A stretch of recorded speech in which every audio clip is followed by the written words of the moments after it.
الله وبركاته. مرحبا بكم في قناه اختياري سر نجاحي. من اختياراتي هذا النهار بغيت نقدم لكم لي شنيك اللي هما معروفين في لي بولونجيري الفرنسي وكنستعملوهم بزاف في الدار، كيجيو زوينين للاتاي او مع القهوه، فبغيت نقدمهم لكم بطريقه ان شاء الله تكون سهله. هاد لي شنيك كنحتاجوا لهم 500 غرام ديال الدقيق، عندنا 50 غرام ديال الزبده، معلقه ديال الخماره ديال الخبز، عندنا 3 د المعالق ديال السكر سنيده، عندنا واحد فاني، واحد خماره وشويه ديال الملح، عندنا بيضه، عندنا كاس ونص ديال الحليب يكون دافي، وعندنا نص كاس ديال الزيت وواحد القطرات من الخل. لهاد اول حاجه غادي نديروا الحليب دافي مع الخماره، هي الاولى نخليوها تتفاعل، نديروا معاها شويه ديال السكر سنيده باش تتفاعل لنا مزيان. غادي نخلطوا النواشف، عندنا الدقيق مغربل كنديروا فيه الملحه، واحد نص معلقه صغيره ديال الملحه، كنديروا معاه واحد الفاني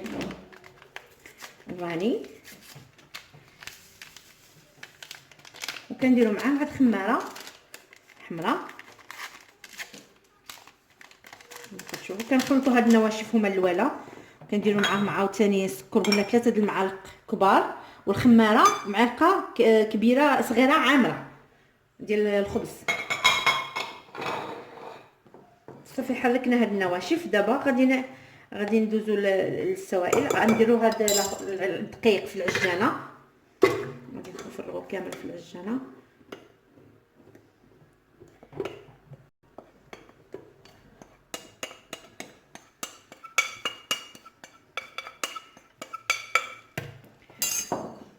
غادي نبدي ندف السوائل. الخماره مازال ما تفاعلتش، نخليها زيد شويه. نديروا ديك البيضه،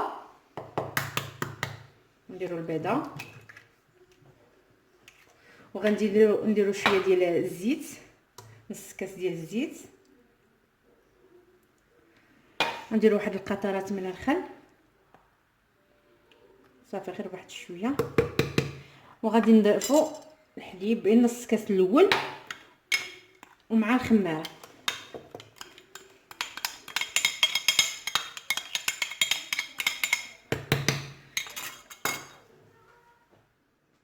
الثاني غادي نبقاو نضيفوه بشويه حتى نجمعوا به العجين. نقدروا نضيفوا الحليب على حسب العجين، حسب الدقيق اللي عندنا، كل دقيق وشنو شحال السوائل كيشرب. اما الزبده فباقي ما درناهاش، درنا المكونات الاخرى والزبده مازال ما درناهاش. دابا انا اللي نجمع العجين بهذه الطريقه، هو كاع الحليب كله درتو. غادي نضيف هذيك 50 غرام ديال الزبده، قلنا 50 غرام ديال الزبده. غادي نخليهم يتجمعوا. الا شفتوا العجينه ديالكم قصحه تقدروا تزيدوا شويه ديال الحليب. انا نجمع العجينه وغادي نوريكم الطريقه الشكل ديالها في الاخير. كما كتشوفوا كنحصلوا على واحد العجينه اللي تكون شويه قاصحه، ما قاصحه ما رطبه، يعني متماسكه. غادي نخليوها تغلي مزيان وتسلك مزيان، ومن بعد نغطيوها واحد البلاستيكه نخليوها تخمر مزيان حتى تخمر تقريبا شي ساعه، تقريبا ساعه. ومن بعد نقسموهم، عاود نديرو نشكلوهم ونرجعوهم عاوتاني يخمروا. من بعد نتلاقاو بعد ما تكمل هذه تخمر ونرجعوا. كما راكم تشوفوا بعد ما العجينه تجمعات وخليتها تخمر، دابا اللي حاولت نعجنها هكا شويه غير بيديا، غادي نحاول نقطعها كويرات صغيره. غادي نحاول ما متقايسين. عندنا 4 5 و6، نحاول نقادهم باش يجيو مقادين. مثلا هادو راهم شويه كبار، غادي نقادهم. غادي نجمع العجينه، غندير لها هكا نكركبها كما كنكركبوا الخبز بحال هاد الطريقه، شكل دائري هكا كما كتشوفوا. شفتوا هكا. غادي نحاولوا غير نقادوهم ونخليهم يرتاحوا عاوتاني واحد شويه. ما قلت لكمش انا زدت الحليب اللي قلنا كاس ونص، ولكن الدقيق ديالي ما شربش بكاس ونص، ما جمعش العجينه بكاس ونص، زدت يعني تقريبا يعني ولاو لي 2 كيسان ديال العنبه ديال الحليب. نتوما تقدروا ديروا نفس قلنا حليب دافي. ها هي العجينه لا تيكستور ديالها زوينه رطبه، ها هي ماشي قاصحه، ها هي كما كتشوفوا. ها شفتوا، ها هي زوينه وكتخدم في الساعه، يعني ماشي دابا غادي نكورهم نخليهم يرتاحوا عاوتاني 5 دقائق باش يتقدروا يتسرحوا لنا، باش يعاونونا في التسريح. غادي نعمروا بها لي شنيك ديالنا.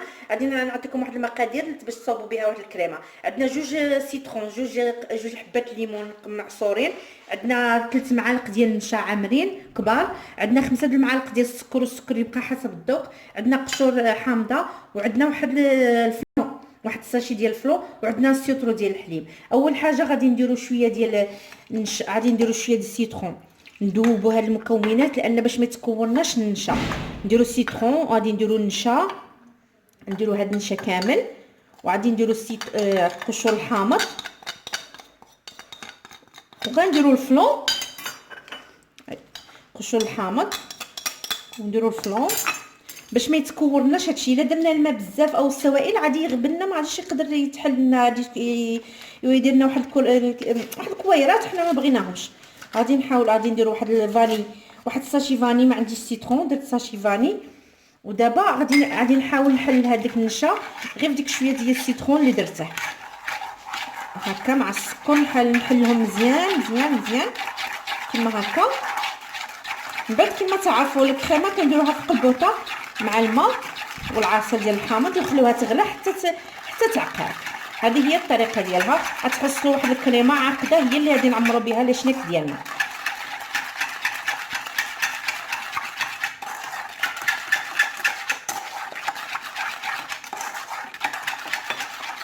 كما شفتوا هي محلوله دابا، ما بقاش مكركد صافي، ها هو مزيان.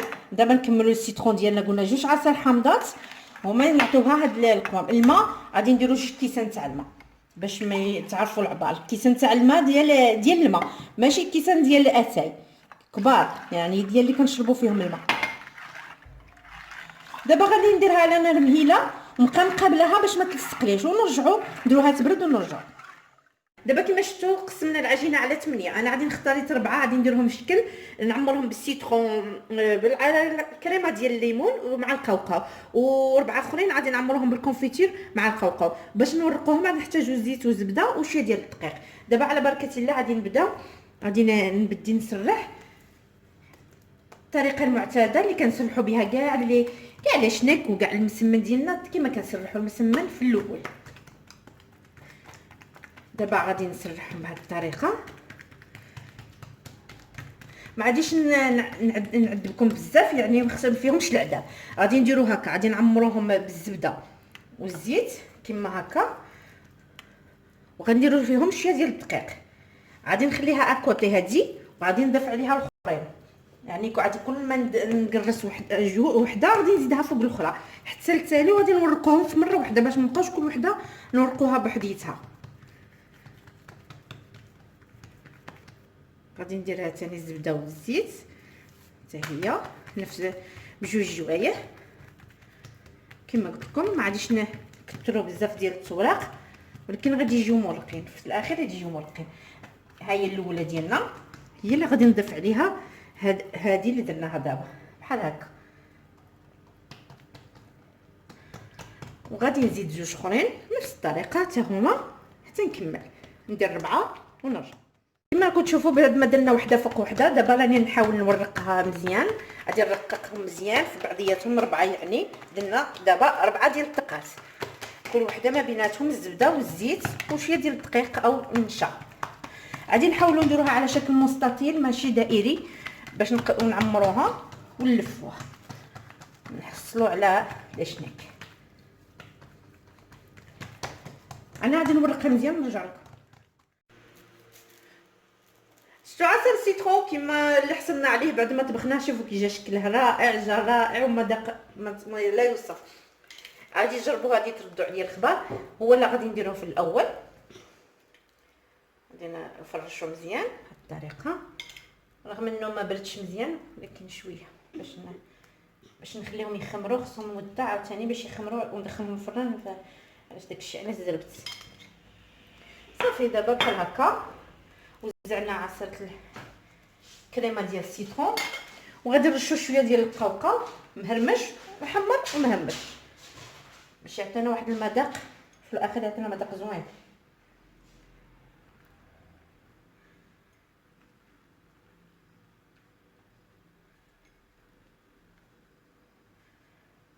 صافي دابا غادي نبدا نطوي. صافي دابا غادي نبدا نطوي. نطوي غير بشويه بشويه بحال هكذا هكذا. من الوسط ونزيدو مع الجناب، من الوسط ونزيدو مع الجناب حتى نساليوه هكا.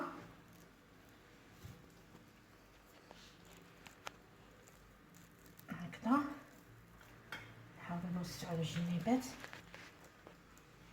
هكذا وهكا. دابا غنصبروا عليه شويه وعاد نقطعوه بالخيط كما جرات العاده. دابا غادي ندخلوا الخيط، كنحسبوا 1 سنتيم او سنتيم ونص، وكندوروا الخيط نكروازيوه بحال هكا، وغادي يتقطع لنا باش يجيو لنا احجام بحال هكا. دابا غنهزوهم بحال هكا، نبعدوهم على بعضياتهم، ندهنوا واحد الصني ونبعدوهم على بعضياتهم حيت مازال غادي يخمروا، وندهنوهم بالبيض عاد ندخلوهم للفران. انا غادي نستمر هكا، غادي نزيد نقطع لكم وحده باش تشوفوا. غادي ندير هكا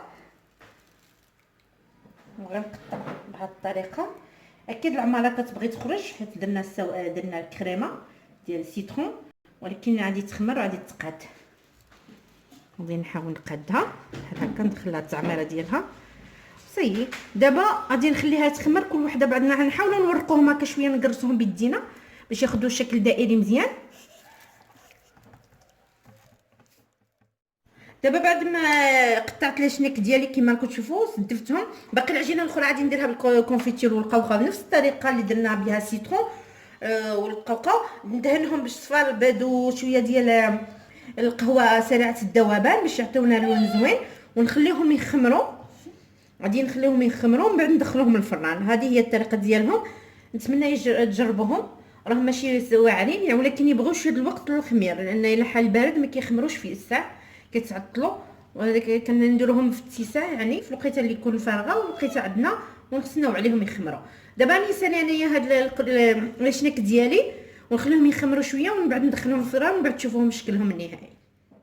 كما راكم تشوفوا الشنيك ديالنا هما واجدين بعد ما خمروا. درتهم في الفران، كنت دهناهم انا وياكم بالقهوه سريعه الذوبان وصفر بيضه، ودابا ودخلناهم الفران. بعد ما طابوا دهناهم شويه ديال الكريمه ديال الليمون اللي حضرناها مع بعضياتنا، ومن بعد درت لهم شويه ديال القوقعه مهرمش. تقدروا ديروا اللوز ايفيلي اللي موجود.